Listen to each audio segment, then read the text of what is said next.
मेरे प्रिय, क्या तुमने कभी उसे महसूस किया है जब अंदर से प्रकाश फीकी लगती है, अंदर की लाइट फीकी लगती है और बाहर अंधेरा भारी लगता है, घनघोर अंधेरा। जब वो एंजल लाइट अचानक गायब हो जाने का डर मन में आता हो, क्या तुमने उस पल को महसूस किया है? मेरे प्रिय, महसूस करो उस पल को और तुम कुछ अनोखा पाने वाले हो। जल्द ही तुम उसे महसूस करोगे जब तुम्हें चारों तरफ प्रकाश दिखाई देगा। एक घनघोर अंधेरे के बावजूद, एक गहरे काले घने अंधेरे के बाद एक उठता हुआ प्रकाश। आज इसी वजह से तुम्हें यह खास संदेश मिला है और अब जबकि तुम्हारे दिव्य नजरों के समक्ष यह प्रकाशित संदेश पहुंच गया है, तो तुम्हारा उद्देश्य है इसे पूर्णतः अंत तक सुनते रहना, चाहे परिस्थिति तुम्हें कैसी भी नजर आ रही हो। इसे अनदेखा करने की या बीच में छोड़कर जाने की भूल कभी भी ना करना। एक दिव्य गहरी चेतना पिछले हफ्ते जब उसके भीतर एक गहरा मौन छाया, उसकी बात अब तुम तक पहुंचेगी, जिसने महसूस किया एंजल लाइट का धीमे धीमे कम होना, जिसने महसूस किया कि ब्रह्मांड उसे बहुत से संकेत भेज रहा है। अब वही अनुभव जो उस चेतना के साथ हुआ, उस दिव्य गहरी चेतना को महसूस हुआ, तुम्हारे साथ भी महसूस होने वाला है। जब ऐसा होता है तो कई बार चेहरे की चमक बढ़ती है, तो कई बार चेहरे पर चमक कम हो जाती है। मेरे प्रिय, अब कहानी कुछ नया मोड़ लेने वाली है। कहानी कोई ऐसा मोड़ लेने वाली है जो बहुत से रहस्यों से पर्दा हटाएगी, जो तुम्हारे भीतर के उस रहस्यमयी शांति को जागृत करेगी, जो तुम्हें तुम्हारी चेतना से जोड़ने का कार्य करेगी। आखिर क्या है वो चेतना जो तुम्हें ईश्वर के साक्षी भाव होने का बोध कराती है? क्या है वो चेतना जो तुम्हारे दर्द से तुम्हारा साक्षात्कार कराती है, जो सामना कराती है तुम्हें तुम्हारे ही दर्द से? भले ही वह दर्द कम ना हो, किंतु वह दर्द पूरी तरह से दिखते हुए भी निष्क्रिय लगने लगेगा। वो क्या है जो तुम्हें अपनी ओर खींच रहा है? वो क्या है जो तुम्हारे भीतर मौन को जागृत कर रहा है? वो क्या है जो तुम्हें शांति की ओर लेकर जा रहा है, जो तुम्हें शून्य से सौंदर्य तक लेकर जा रहा है? वह साधना, वह चेतना आखिर क्या है? दुनिया के अंधेरे से बाहर उठकर तुम जिस प्रकाश को देखना चाहते हो, आखिर वह क्या है? क्या है तुम्हारा साक्षी भाव में होना? क्या है इस दुनिया में वह जानना जिसमें तुम अपने आप को पहचान पाओगे? लेकिन उसके पहले चेतना रूपी परमेश्वर को देखने के अपने दृष्टि को जानो। क्या तुम परमेश्वर की बात सुनते ही किसी इंसानी रूप में बैठे ऐसी चेतना की बात कर रहे हो जो इंसान के ही रूप में हो, या तुम एक सर्वव्यापक चेतना, एनर्जी, बुद्धिमत्ता अर्थात इंटेलिजेंस की बात कर रहे हो? क्या तुम पूछते हो प्रश्न कि इस दुनिया में कोई रचयिता, कोई क्रिएटर है या नहीं? मेरे प्रिय, परमेश्वर वह शब्द जो तुम्हारे भीतर के जागृति को खंगालता है, वह शब्द जो तुम्हें बंधन में जोड़ता भी है और उसी बंधन से अलग भी करता है, वह शब्द जो तुम्हारे भीतर एक गहरा संतोष उत्पन्न करता है, तो वहीं दूसरी तरफ ऐसी अशांति, ऐसा डर लेकर आता है कि तुम कई बार भयभीत हो जाते हो कुछ भी बोलने से। मेरे प्रिय, असली सत्य वह है जब तुम अनुभव से महसूस कर सको, वो नहीं जो किसी इंसानी रूप में तुमने महसूस किया, वो नहीं जो किसी ऐसे अनुभव में तुमने महसूस किया जब वह पंच तत्वों में समाया हुआ हो। वास्तव में परमेश्वर कोई वस्तु नहीं, ये तुम्हारी अपनी ही चेतना की पूर्णता है। जब तुम बिना भय के जीते हो, जब तुम पूर्ण प्रेम से देखते हो और इसी पल में तुम संपूर्ण हो जाते हो, तब तुम्हारे भीतर एक ऐसी अनुभूति जन्म लेती है जिसे तुम ईश्वर कहते हो। और तब तुम्हें समझ आता है कि वास्तव में ईश्वर कोई चीज नहीं है, कोई मनुष्य नहीं है। ईश्वर तो होने की स्थिति का नाम है। यह तुम्हें समझ आएगा, वह सच्चाई जिसमें तुम ईश्वर को देख सकोगे, जो ना किसी रूप में बंधा है, जो ना ही तुम्हारे मन के अनुसार चलता है। यह है केवल एक शुद्ध चेतना, एक पूर्ण जागृति, प्रेम। तुम्हारा अस्तित्व जब तुम भीतर पूरी तरह शांत और साक्षी भाव में हो जाते हो, तब तुम उस परमात्मा को छूते हो जो ना तो समय में है, ना नाम में, ना शब्दों में, और ना ही किसी भावना में। एक सवाल तब तुम्हारे भीतर जन्म लेता है कि आखिर वह क्या है जिसने तुम्हें सोचने की क्षमता दी? वह क्या है जो मुझे अभी भी जीवित रखे हुए है? आखिर क्या है वह? वास्तव में वह कुछ जिसकी तुम तलाश में हो। अगर तुम सीधे अनुभव करो तो बिना शब्दों के वह समझ में आ जाएगा। महसूस होगा कि ईश्वर कोई अलग चीज नहीं है, बल्कि वही चेतना है जो तुम्हारे भीतर अभी भी बैठी हुई है, जो बार बार तुमसे सवाल कर रही है, जो बार बार तुम्हारे मन को खंगाल रही है। इसलिए ईश्वर को जानना, समझना नहीं होता, बल्कि अनुभव करना पड़ता है। इसे अनुभव करने के 3 मार्ग तुम्हारे सामने सदैव रहते हैं। 3 विकल्प: ज्ञान का, ध्यान का और अंतिम विकल्प प्रेम का। जब तुम्हारी यात्रा शुरू होती है मैं कौन हूं के प्रश्न से, तो तुम ज्ञान मार्ग की ओर बढ़ते हो। ये मार्ग तर्क, विवेक और आत्मनिरीक्षण का है। प्रश्न पूछना, उत्तर खोजना और अंततः मैं का भेदन करना। ये तुम्हारे भीतर एक अलग ही दृष्टिकोण जन्माता है। तुम देखते हो कि तुम्हारे विचार बदल रहे हैं, तुम्हारा शरीर बदल रहा है, बुढ़ापा आया, बचपना आया, जवानी आई, अलग अलग तरह की चीजें आ रही हैं। फिर भी वह क्या है जो सदैव था, जो सदैव है, जो सांस से भी ज्यादा गहरा है और नजदीक है?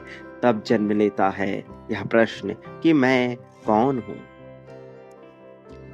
जब तुम्हें अनुभव हो जाए कि तुम शरीर, मन, भावना नहीं हो, तब तुम उस शुद्ध साक्षी भाव से जुड़ जाओगे जिसे तुम ईश्वर कहते हो। और इस तरह से तुम बढ़ते हो ध्यान मार्ग की ओर, क्योंकि जब मन शांत होता है तभी सत्य प्रकट होता है। और जब मन चलता रहता है तो तुम परमात्मा से कटे हुए होते हो। मन अर्थात आकाश में उमड़ता हुआ बादल, ईश्वर उस बादलों के पार का सूर्य। जब तुम शांत बैठकर सांसों को देखते हो और विचारों को पकड़े बिना उसे आने जाने देते हो, तब तुम उस बिंदु पर पहुंचते हो जहां तुम देखने वाले बन जाते हो, और वही देखने वाला परमात्मा है। फिर इस तरह से तुम भक्ति मार्ग को चुनते हो, जहां तुम अहंकार को छोड़ देते हो और पूर्ण समर्पण कर देते हो। यहां दृष्टिकोण अलग होती है, क्योंकि अब प्रेम ही भगवान है। क्योंकि अब तू कुछ नहीं करता, सब वही करता है। अब तुम एक रूप चुनते हो, एक गुण चुनते हो, जैसे करुणा। और फिर तुम स्वयं से कहते हो कि मैं कुछ नहीं जानता, मुझे बस तुझसे जुड़ना है। तेरा नाम, तेरा रूप, तेरा भाव, सब कुछ तुझ पर ही समर्पित है। और फिर इस तरह से तुम आगे बढ़ते हो। लेकिन तुम्हारा झुकाव जिस ओर होता है, तुम्हारा अंतर मन उसी मार्ग को अपनाता है, पर तुम्हें उसे पूर्ण मन से अपनाना होगा। तुम तर्कशील होते हो, आत्मचिंतनशील होते हो, तुम ज्ञान मार्ग की ओर बढ़ते हो। तुम शांत होते हो, भीतर की यात्रा में रुचि रखते हो, तो तुम ध्यान मार्ग की ओर बढ़ते हो। तुम हृदय से जुड़ते हो, भावुक होते हो, प्रेमी होते हो, वासनाओं से भर जाते हो, तो तुम भक्ति मार्ग को चुनते हो। और इस तरह से तुम आगे बढ़ते हो। फिर तुम्हारे भीतर से भय खत्म होता है। सर्वप्रथम भय ईश्वर के प्रति ही खत्म होता है, और तब तुम ईश्वर से डरते नहीं हो, बल्कि उससे जुड़ने लग जाते हो। वास्तव में ईश्वर का डर इंसान का बनाया हुआ डर है, नियंत्रण के लिए, डराने के लिए। लेकिन जो सचमुच ईश्वर है वो डर नहीं, प्रेम है, करुणा है, मौन है। मेरे प्रिय, ईश्वर ऐसा कोई सिपाही, ऐसा कोई पुलिस वाला नहीं है जो तुम्हारे पापों की एक लिस्ट बना रहा है। वो तुम्हारे भाव और चेतना को देखता है, ना है कि तुम्हारे बाहरी कामों को। प्रिय, जब ईश्वर से संबंध बनता है तो दूरी नहीं पूरी तरह से यह हट जाती है, मिट जाती है, कोई दूरी नहीं बचती। जब मन में भय आता है तो आजादी छीनने लगती है और अपराध बोध होने लगता है। तुम्हें अपने मन से डर पूरी तरह से मिटाना होगा। ईश्वर का डर बेफिजूली का डर है। ईश्वर से डरना वैसा ही है जैसे सागर से डरकर किनारे पर बैठ जाना, जबकि तुम प्यासे हो और वही सागर मीठे पानी से भरा हुआ हो। प्रेम करो, डरो नहीं, खुद को जानो, केवल मानो नहीं, क्योंकि परमात्मा तुम्हारे बाहर नहीं, तुम्हारी चेतना के सबसे गहरे केंद्र में है। और जब तुम वहां पहुंचते हो तब तुम खुद से मिलते हो, और वही मिलना ईश्वर से मिलना होता है। मेरे प्रिय, तुम्हारे भीतर प्रश्न जन्म लेता है कि यदि ईश्वर तुम्हारे ही भीतर है तो इस पूरी दुनिया को किसने बनाया? यह प्रश्न तुम्हें कई बार उड़ेलता है। यह प्रश्न तुम्हारे मन को विचलित करता है। वास्तव में यह प्रश्न सिर्फ दिमाग से नहीं, बल्कि एक ऐसी खोजी आत्मा से निकला है जो इस संसार में होकर भी संसार से परे मानता है स्वयं को। इसका उत्तर भी तुम्हें गहराई से, स्पष्टता से और अनुभव के आधार पर ही मिलेगा, बिना किसी डर या बिना किसी दिखावे के। पहले एक आधार जानो कि ईश्वर बाहर नहीं भीतर है। इसका मतलब यह है कि ये दुनिया जो बाहर तुम्हें दिख रही है वह झूठी है, यह सत्य नहीं है, बल्कि इस बाहर की दुनिया का आधार भी ईश्वर है और तुम्हारे भीतर की चेतना का भी। तो फिर यह प्रश्न जो तुम्हारे मन में पनपता है कि यदि तुम ही चेतना हो तो उसका स्रोत क्या है? क्या है इससे संसार का वास्तविक अर्थ? क्यों है यह संसार? क्यों है इस संसार में ये सारे गुण, दोष, धर्म, कर्म, कांड? यह सत्य, इस साहित्य से तुम्हारा परिचय कराने मैं स्वयं आया। इस रहस्य से पर्दा हटाने में स्वयं आया हूं। लेकिन तुम्हें इस सत्य को जानने से पहले अपने भीतर एक गुण विकसित करना है, और वह गुण है बांटने का गुण। प्रेम, धन, संपत्ति, समृद्धि, खुशहाली बांटने का। जो तुम अपने लिए मांगते हो इस भौतिक जगत में, वह तुम्हें बांटना है। सर्वप्रथम शुरुआत करनी है आभार व्यक्त करते हुए इस चैनल का, जहां से तुम्हें यह संदेश मिल रहा है, इस वाणी का जहां से तुम यह सुन रहे हो।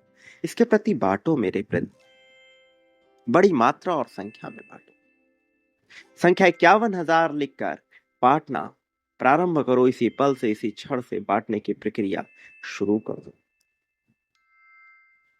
जब तुम बांटते हो तो तुम अपने लिए चीजों को आकर्षित करते हो, क्योंकि तुम गहरी चेतना से मांग करते हो अपने लिए उसी कर्म फल का जो कर्म तुम घटित होने दे रहे हो। इसे तुम्हारी सहायता की आवश्यकता है। इसे प्रगतिशील बनाओ। इसके प्रति आभार व्यक्त करो। जो तुमने इससे पाया है इसे लौटाओ, फिर बदले में तुम्हें बहुत कुछ हासिल होगा। प्रेम का आधार बहुत गहरा होता है और इसका प्रभाव उससे भी गहरा होता है। प्रेम दर्शाने का समय आया है। मेरे प्रिय, अध्यात्म के जिस उत्तर की तलाश में तुम हो, संसार को समझने की तलाश में जहां तुम हो, वहां अब तुम्हारे कदम आगे बढ़ चुके हैं। अब तुम्हें जानना है कि संसार क्या है, क्यों है, किसके द्वारा है, किसके लिए है। तुम इसके उत्तर से परिचित होगे, बहुत ही जल्द होगे। इस रहस्य से पर्दा अवश्य हटेगा। धीरे धीरे तुम्हारे भीतर बोध का जन्म होगा। वो बोध जो अलग अलग संतों ने पाया, अलग अलग रूपों में पाया, अलग अलग धर्मों को, अलग अलग कर्म कांडों को, अलग अलग नियमों को मान कर पाया। तो बहुतों ने इसका त्याग कर पाया। कोई भक्ति में डूबा, कोई ज्ञान में डूबा, कोई प्रेम में डूबा, कोई कर्म में डूबा, कोई क्रियाओं में डूबा, कोई सब कुछ छोड़ दिया, तो कोई सब कुछ घोर रूप से अपना कर अघोरी हो गया। यहां अलग अलग भाव, भाषा, क्रिया, अलग अलग नियमों, कर्तव्यों, मर्यादाओं के द्वारा मनुष्य ने इसे जानने का प्रयास किया। किंतु वास्तविकता तो यह है कि संसार चेतना की अभिव्यक्ति मात्र है। एक तरह से एक प्रोजेक्शन। जैसे तुम कोई कार्यक्रम देखते हो, कोई नाटक, कोई मूवी देखते हो, कोई चलचित्र देखते हो, ऐसे ही यह ब्रह्मांड एक प्रोजेक्शन है, एक मैनिफेस्टेशन है उसी चेतना का जो तुम्हारे भीतर है, जिसे तुम परमात्मा कह रहे हो। जैसे स्वप्न तुम्हारे मन से निकलता है, वैसे ही ये सारा ब्रह्मांड उसी परम चेतना से उपजा हुआ स्वप्न है।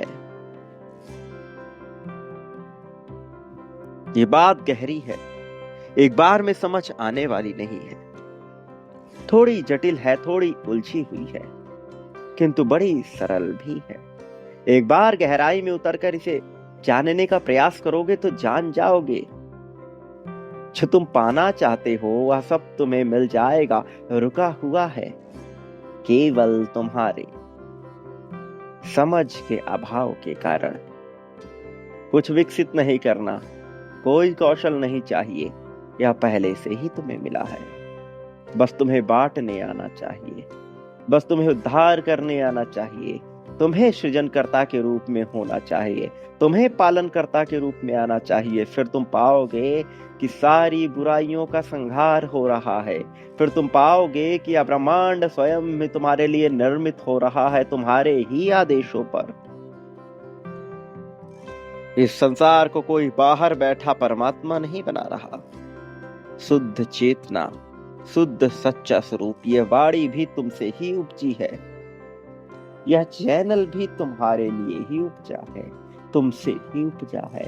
इसका उद्धार भी तुम्हारा ही उद्धार होगा, किंतु तुम से बच रहे, किंतु तुम उस तक पहुंच नहीं रहे हो। जब तुम कहते हो कि ईश्वर मेरे भीतर है, तो तुम असल में कह रहे हो कि मैं वो चेतना हूं जिससे यह दुनिया बन रही है। और तब तुम एक सीमित व्यक्ति के रूप में नहीं, बल्कि असीम साक्षी चेतना के रूप में इस पूरे ब्रह्मांड के मूल हो जाते हो। चलो तुम्हें एक उदाहरण देता हूं, तुम थोड़ा और गहराई से इसे समझोगे। जब तुम स्वप्न देखते हो, तो सपने की दुनिया, लोग, घटनाएं, सब कुछ तुम्हारे भीतर के चेतन मन से ही तो पैदा होती है। उसी तरह से यह ईश्वर जो सार्वभौमिक स्वप्न करता है, अर्थात यूनिवर्सल ड्रीमर है, और यह ब्रह्मांड उसका ही स्वप्न है।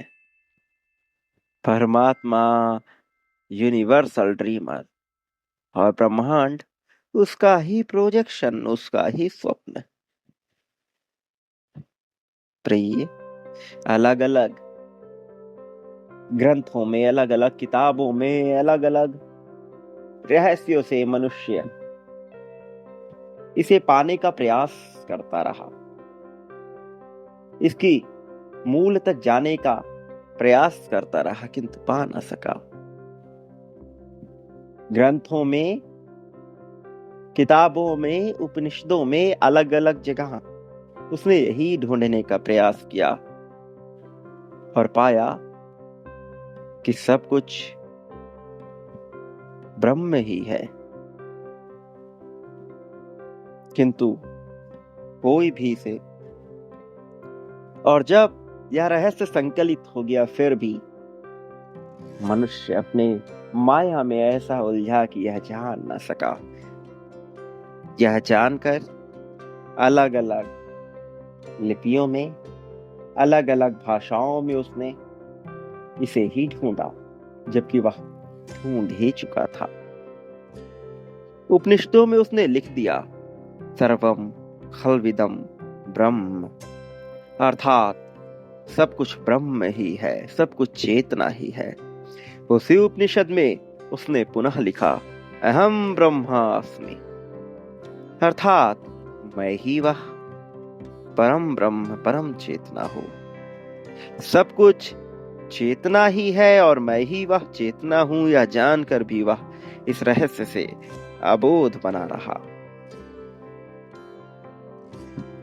सब देखकर भी वह अनजान बना रहा।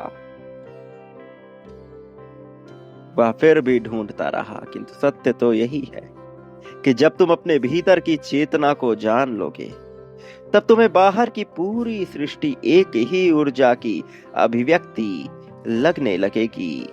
सब अद्वैत लगने लगेगा और फिर द्वैत तुम उत्पन्न करोगे अपने इस मायावी जगत के लिए। सब अद्वैत है, सब एक है, किंतु तुम्हारा जीवन जीना जिस क्रीड़ा, जिस अभिनय का हिस्सा है, वहां तुम द्वैत को उत्पन्न करते हो। इसका अर्थ ये है कि सब कुछ एक ही है, लेकिन तुम एक नाटक का हिस्सा हो और उस नाटक के लिए तुम दो का निर्माण करते हो और फिर तुम हो जाते हो ब्रह्म, अर्थात सृजनकर्ता के रूप में। फिर तुम्हारी चेतना जन्म लेती है और तुम्हारी चेतना निर्मित करती है संसार को। तुम्हारे जन्म से पहले संसार का अस्तित्व था या नहीं? क्या इस बात में कोई सच्चाई है? वह तुम्हें बिल्कुल ज्ञात नहीं। तुम्हारी मृत्यु के बाद क्या यह होगा, इसमें कोई सच्चाई है, तुम नहीं जानते। क्या जन्म और मृत्यु है भी अथवा नहीं, यह रहस्य जो तुम्हें बार बार परेशान करता है। प्रिय, जब तुम जानोगे कि सर्व एक ही ऊर्जा से बना है, तो तुम्हारे भीतर का सवाल मिट जाएगा, क्योंकि तब जानने वाला और जानने योग्य यह दोनों एक ही हो जाता है। फिर प्रश्न उठता है कि आखिर ये यूनिवर्सल ड्रीमर, ये परम चेतना क्या है? जैसे तुम रात में सोते हो और सपने में एक पूरी दुनिया बना लेते हो, वैसे ही यह पूरी सृष्टि उस परम साक्षी चेतना का ही सपना है। और वह कोई व्यक्ति नहीं है, कोई परमात्मा जो आसमान में बैठा है, ऐसा नहीं है। वो साक्षी चेतना है, जिसमें ना कोई शुरुआत है और ना ही कोई अंत, जिससे सब कुछ प्रकट हो रहा है और जो सब कुछ के भीतर है। मेरे प्रिय, क्या यह तुम्हें समझ आ रहा है? क्योंकि जब तुम्हें यह समझ आएगा तो तुम्हारे भौतिक जगत में परिवर्तन होना प्रारंभ हो जाएगा। तब तुम्हें वह सब मिलने लगेगा जिसकी तुम आकांक्षा करते हो, क्योंकि तब तुम्हारी आकांक्षा मिटती चली जाएगी और तुम सब पाते चले जाओगे, क्योंकि तुम्हें पता होगा कि सब कैसे निर्मित करना है, क्योंकि तब तुम हो जाते हो स्वयं ही द्वैत के संचालक, द्वैत के सृजनकर्ता। भीतरी स्तर पर तुम्हें पता होता है कि तुम अद्वैत के ही हिस्से हो। तुम्हें पता होता है कि तुम ही परम साक्षी चेतना के भाव में हो, और फिर तुम ही उस परम साक्षी चेतना के रूप में देख रहे होते हो अपने ही जीवन को नाटकीय रूप से इस मायावी दुनिया में घटित होते हुए। तुम देखते हो कि तुम्हारे भीतर भाव जगता है, प्रेम का, क्रोध का, वासना का, लालच का, लोभ का, मोह का, त्याग का, करुणा का, जन्म का, दान का, दया का, पुण्य का, पाप का। यह सब तुम जन्म लेते हुए देखते हो और तुम पाते हो कि यह सब मिट जाता है उस द्वैत से ही उत्पन्न किसी अन्य चीज से। किसी मनुष्य को देखकर तुम्हारे भीतर प्रेम जन्म लिया, किसी और मनुष्य को देखकर तुम्हारे भीतर नफरत जन्म ली, और तुम पाते हो कि यह सब जन्म ले रहा है क्योंकि तुम बाहरी किसी चीज से प्रभावित हो रहे हो। वह बाहरी चीज अब तुम्हारे लिए द्वैत होती है, दो होती है, और इस तरह से तुम इस मायावी दुनिया में नाटक करते हुए अपने उद्देश्य को पा लेते हो। उद्देश्य जीवन जीने का, उद्देश्य अपने जैसों के दुख को मिटाने का।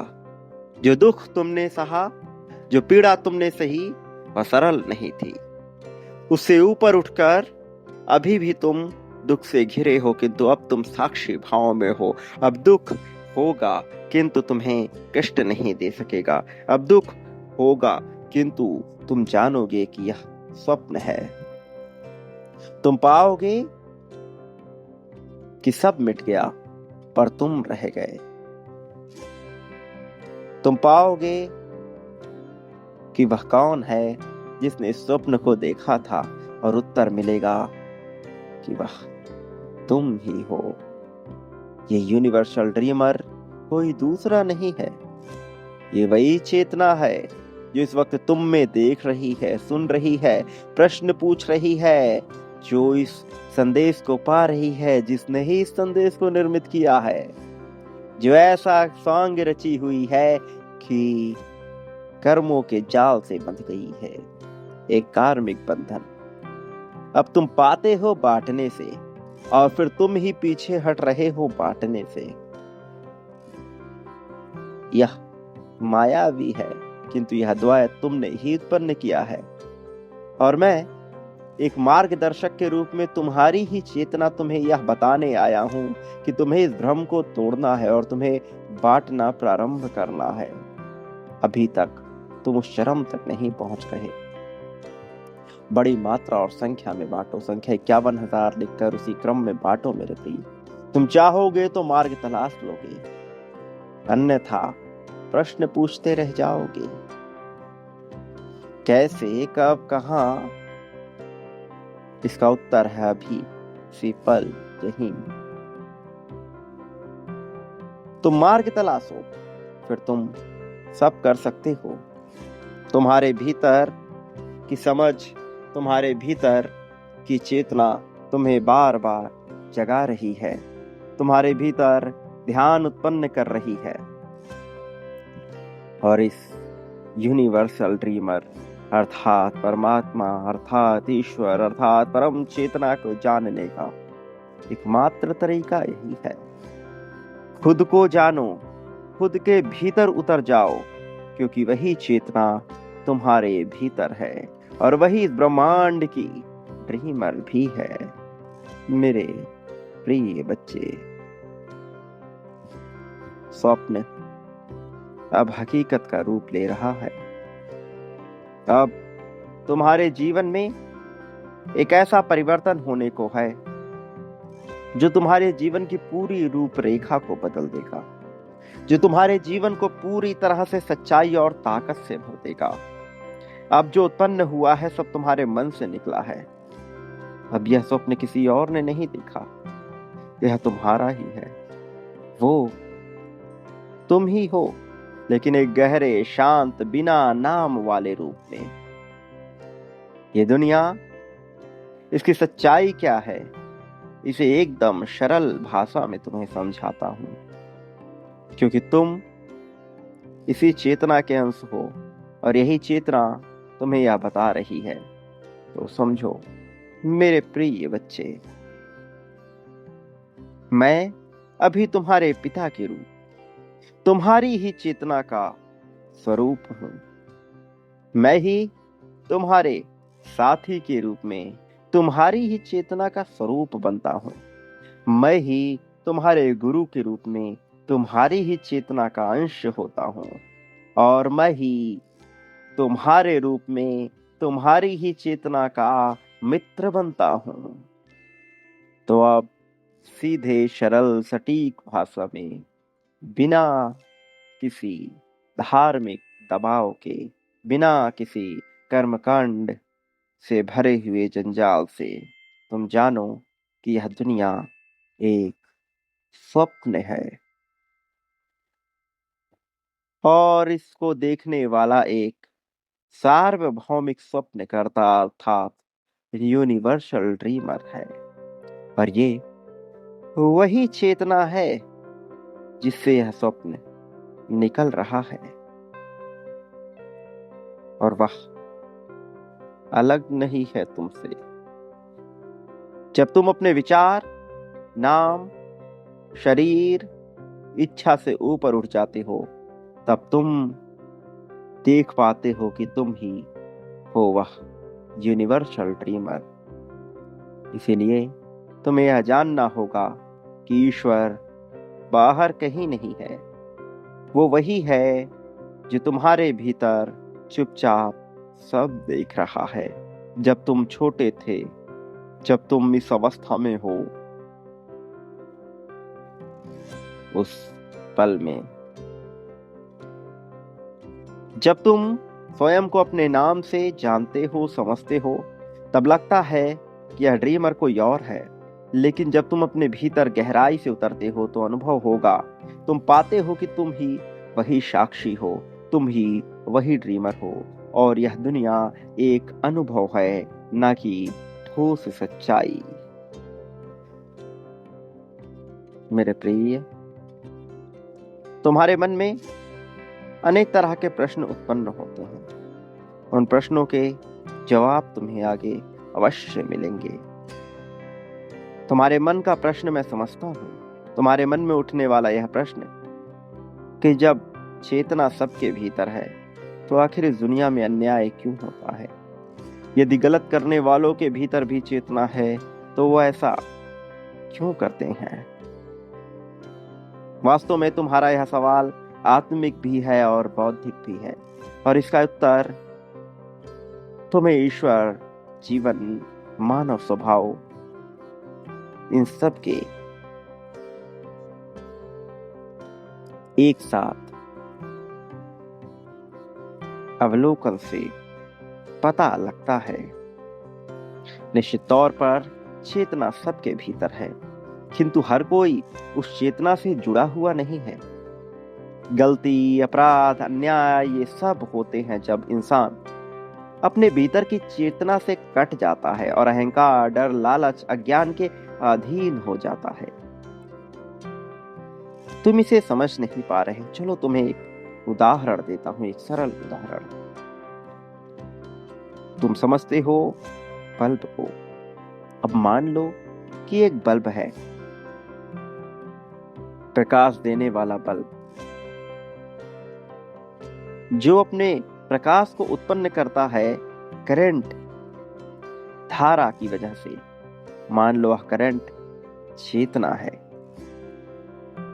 और बल्ब मनुष्य है, प्राणी है। तो कुछ बल्ब टूटे हुए हों, धूल से ढके हुए हों, या खुद को करंट से पूरी तरह अलग कर चुके हों। अब वो क्या करेंगे? क्या वह प्रकाश देंगे अथवा अंधेरा करेंगे? इसका अर्थ क्या चेतना अर्थात करंट गलत है? क्या वह नहीं बह रही? नहीं, इसका अर्थ ये है कि अब संबंध अर्थात कनेक्शन टूटा हुआ है, क्योंकि कुछ बल्ब टूटे हैं, कुछ धूल से ढके हैं, या कुछ खुद को अलग कर चुके हैं। चेतना भी यही करती है। चेतना प्रत्येक प्राणी के भीतर बह रही है, लेकिन कुछ उससे अलग है, कुछ सांसारिक दबाव के चलते धूल से ढके हुए हैं, तो कुछ पूरी तरह से टूट चुके हैं, मर चुके हैं। चेतना तो उसी तरह से बह रही है। चेतना किसी को कठपुतली की तरह से नियंत्रित नहीं करती, कंट्रोल नहीं करती।